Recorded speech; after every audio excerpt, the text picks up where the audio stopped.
And we didn't win no man shit. Put my feelings to the side and focused on the. Today we got a video from Kid Greatness. Shout out to Kid Greatness. He makes very, very, very, very good content.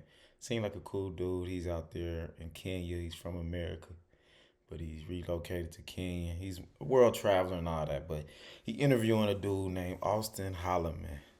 I think that's how you pronounce it. So let's see what they got to say. Something kind of interesting. It's not you, it's America. We're both world travelers, and we realize how dysfunctional America was once you get outside of America. Because we both did a journey of self-improvement. Like, we got in the gym, we worked on our social skills, we did everything, and it felt like we did nothing. And I'm here with Austin Holloman, and he had the same experience I had once he went back to the States, like in April. And it just feels like you're going back to the Twilight Zone. But enlighten us about your experience after you've been traveling for like 2 years or a year and a half, going back to America. The only reason I went back, number one, was because I was trying to get my birth certificate, my FBI fingerprints, background check, to get residency in Paraguay. And to see my mom, because my mom had went to Nicaragua to meet me there, and I was flying from Cali, Colombia, and they had me on some like no-fly list, and they said I had to go to like the. I know y'all probably want to hear all that background story and all that, but I came across dude too, man. He makes some good videos about Kenya, traveling anywhere. Honestly, he's part of the reason I went to Kenya recently. And it's crazy enough, I seen him when I was there. So I went back to see my family, and honestly, I'm not gonna lie to you. You know that I really didn't feel. Liberty Mutual customized my car insurance. I saved hundreds. With the money I saved, I thought I'd get a wax figure of myself. Cool, right? Anything positive when I went back. Nothing. Like like I was happy to see. It was good to see my family, especially my younger brother, because he had grew so much taller. He was 2 years older, and he had grew so much taller. But like I didn't feel like, oh, like I'm back home. It's happy to be home. I'm just kind of like, yeah, I'm just here for 3 weeks, and then I'm gonna go back. And the first feeling that I had when I went back was reassurance. On the fucking airplane, I was looking at the people on the plane. I'm like, look at these ratchet motherfuckers. Like, look at the. I just went to these so-called second and third world countries, and the people on the airplane looked like they had a little more self-respect and class. You walk around, and we want to talk about black chicks in specific. They walk around with the furry flip-flops. You know, just big-ass coat. It's not even cold outside. Furry flip-flops. And just the way how they were talking just sounded so disgusting. I'm like, damn. One thing I used to... He got a point. He does have a point. I remember, not my first time leaving the country, but one time, coming back from Colombia, honestly, Central America, South America, coming back, you can tell when you're no longer on an international flight and you're on a flight from in the States. Like when I got back to Orlando, from my flight from Orlando back to Ohio, it's like literally you could tell it's like night and day as far as the conversations, the way people carry themselves, the way mannerisms, like everybody's so rude in America. Flew back, it was quiet, everybody's peaceful, everybody's this and that. When I got on that flight from Orlando back to Ohio, first thing I know, there's a lady on the plane, cut on the phone, on the turnpike or whatever, on the tarmac, and just cussing. You better be there, mother. When I get home, you mother better. It's like, goodness, welcome to America. Say was one reason I'm reassured is because seeing all this stuff was like, the United States is a very immature society. Yes. A 22-year-old woman in America and a 22-year-old woman in Kenya, completely different. Like, look at the stuff that Americans around our age think is cool. 22-year-old man too, for real. My bad for keep cutting it too, but I remember my Uber driver when I first got to Mombasa. He was 21, already been married for 3 years, wife, 2 kids. And he was asking me, like, am I married? You know, I'm in my 30s. And he's like, a man's not a man until he has a wife. I'm like, damn, 21, 22, man. It's like, our maturity level in America.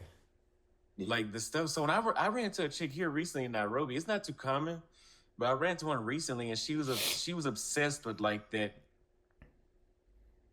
thug life, some shit she probably ain't never experienced being here. I mean, I'm not saying they don't have it, but the way how it is there is nothing like how it is over here.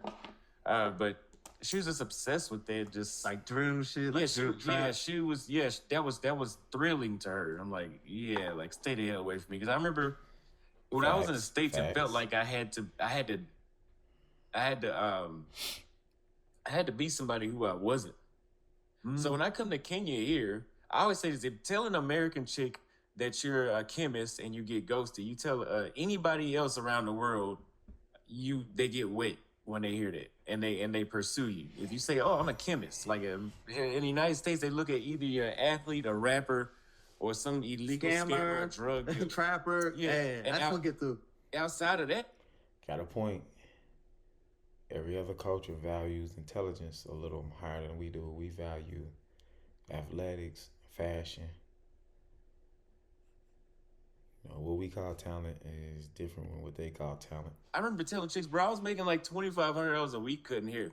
I remember telling chicks, like, oh, I'm a barber, and they would look at me like, and what else do you do? They would literally say, what else do you do? I said, I don't need to do shit else. Like, I didn't tell them how much I'm making, but I'm like, yo, I probably make more than you make in 1 week in 2 weeks. Like, the amount you make in 2 weeks, I probably make that a week. Shit, probably more than that. Probably 2.5 weeks. So I used to be like, oh, what do I have to do to attract women, or even not even just women, just fit in a way where I can have a consistent social life? Yeah. Actually, I want you to clarify something, because you own 2 barbershops. Yeah. Back in the States. Yeah. So it's not like you was just like a barber. You was a business owner. I be reading a lot of comments, and I hear stuff about him, and some women like to say that he's bitter, he's just mad at women, and that's what drove him, passport bros and all that. But I don't know what y'all think. Do y'all think he sounds bitter, or is he just speaking facts, and he just chose to go find a better life somewhere else? Yeah. And Yeah. And that was not impressive. Yeah, and I had people working under me in a different city. I was living in Dallas, and I had somebody under me in Austin. So it was like more than just me just cutting hair, and wasn't paying booth rent. I was paying my rent for the whole shop. Everything was on me. I was a business owner. And they would still be like, oh, so what else do you do? And I'm like, well, what the fuck do you do? Like, what do you do? It was always this, everything I noticed there was just very, like, put you down in a sort of way. You get your new haircut, your girl is more likely to nitpick your shit and like, oh, he could have did, he could have. Versus here, they on you like flies on shit. You get your haircut. I cut my hair once every 2 weeks, and every time I get it cut, it's like it's unreal the experience I get, as it should be. You look better, but there, even beyond the getting the cut, you can be free. I remember I went to Grenada, and went 7 days. I think the last 5 days there, I didn't even look in the mirror, because people really accepted me for who I was. Just accept you for who you are. You're black. It's just love. It's peace. It's kumbaya. You know what I'm saying? No worries. It was the same way when I was in Kenya, man. I could just be. People don't hold your material values as high as they do in America. You could really do nothing. I'm not saying I was a virgin. I didn't leave the United States a virgin, but it was just the amount of volume and effort you had to do was unreal. And it didn't seem right for the amount of effort I had put in on myself, so things would be easier. Facts. The same reason you work hard to build a business so you can become the boss and it becomes easier. Some reason that doesn't work the same way here. Unless if you actually become like this big time fucking athlete, entertainer or something, then you might have that experience that I have had everywhere else. People love to say like, oh, it's because you're American. It's because you're American. Bro, I have been to many places where that didn't mean nothing. We went to one called Turkey. That didn't raise any eyebrows when we said we were from the States. And I don't go around bragging that. If they just ask where I'm from, I tell them. Yeah. Some places it is like, oh, wow, he's American. Here it gives you some points, but I mean, you're not gonna just ride off the fact that you can't be 400 pounds with 3 teeth in your mouth and think just because you're American, you had the same experiences that we are having. A lot of people don't understand that. And another thing I noticed about the States too is like comparing it to like Kenya, where we're at right now, is like people look like they're dead inside. Mm-hmm. And it seems like nothing ever changes. Like you were going for like a year or a year and Facts. It do feel like people are. I can just notice people dying slow here, like spiritually. You know, this is I don't even know how to put it in words, but you do just see.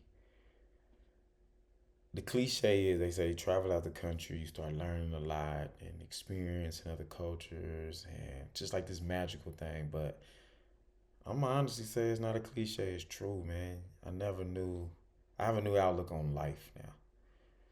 The people just have more vibrant vibes. right? Yeah, When you went back, did you see anything different? Like as far as like your friends, family, like it's like everybody's still the same, right? it was more deserted and people got fatter. It was more at least when I left, I went to the mall and it was decently populated inside or decently filled, let's say. When I went back last time, like, yeah, it was literally like nobody in the fucking In mall. malls in Nairobi. Nobody in the mall. Nobody's outside. So Packed. you can hear people in the background laughing. Any day of the week. Kids any are playing, time bro. of You the don't day. hear shit when you there. Yeah. Everybody's literally in the house, and people like to blame. I always say it's a cultural thing because people like to blame it on. They like to blame it on technology. They have TVs here. They have computers, iPhones. They have the same stuff here. Why is it different here compared to there? I always say it's because there's an individualistic culture versus here is more collective. You want to go out, people are like at this point, I don't even really go out by myself anymore unless I go to a restaurant or a gym or something. But I'm not gonna go to the clubs we've been going to by myself. Yeah. Maybe I'll arrive by myself, but I'm not even gonna go with the intent of I'm gonna be here only. I'll just stay inside because I have a circle of friends I can invite. And even when I was there, That is true. Even I used to blame it on technology and say that. I mean, but they do have all the technology there. Instagram, Facebook, Roblox, TV, Netflix, movies.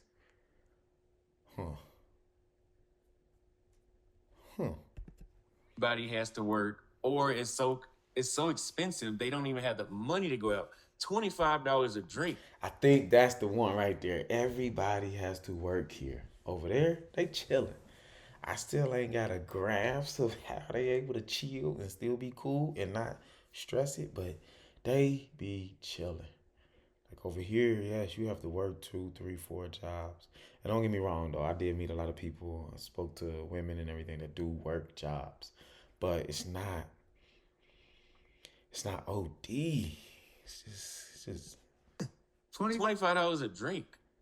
Yeah, and then you got throwing like a $3, $4 tip. And then the drink's gonna be whack as hell.